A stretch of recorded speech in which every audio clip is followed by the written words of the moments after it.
But you're just commuting. but you're like engaged. You're kind of in a flow state when you're driving one of those cars and just driving it. You haven't got the radio on.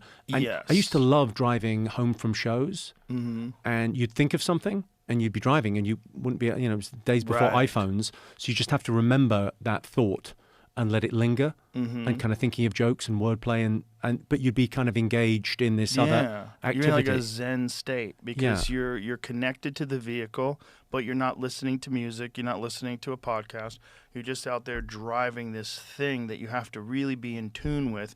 And then your mind, your subconscious is free to roam. It's interesting, those things of like activities that engender different kind of states. Like, okay, you play a lot of pool. Now, I don't play much pool, but I do play pool with my friends if they're having a tough time. Like, if you have to have a tough conversation with a friend, if they're down, they're depressed, whatever, this looking each other in the eyes doesn't work so well. Oh, right. You got to do an activity. Because there's a lot of thinking time. If it's an emotional conversation, I if see there's what something you're big saying. going on, Yeah. a game of pool's kind of fantastic for that because it just slows everything down. You've got a reason to be there for longer. It's kind of it's playful, and there's kind of a low-level competition going on, but the stakes aren't high, and you kind of have a great. It's like when you're in the car with a buddy, you have a great conversation side by side. I'm so glad you brought that up because I had a friend who was considering suicide, and I did not know until we started playing pool together. I had played pool with him a bunch of times, but we were playing pool together one day, and he just seemed weird. He just seemed off. But it was through the playing that we could talk. Like, we started talking, what's going on? He's like, I am not doing good at all. I'm not doing good at all. I'm like, what's going on?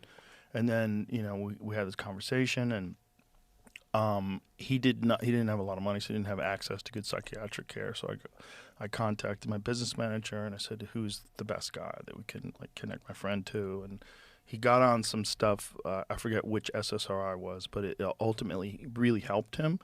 And then he turned everything around, and then his life turned around, and he slowly weaned himself off, and then he's fine. But it was like this moment of playing pool. So this is why, like, when people completely dismiss psychiatric medication too, I'm like, I can see how they're overprescribed. I can see how some people become dependent when really they should try exercise and healthy diet. However, when you're dealing with someone who's on the ledge, like, anything you can get that keeps that person from ending their life and making a terrible decision, and if they have a bad serotonin balance and dopamine balance in their head, and there's something that we can give them that can help balance them out, and then they slowly get them to move towards a You know what it healthier. is?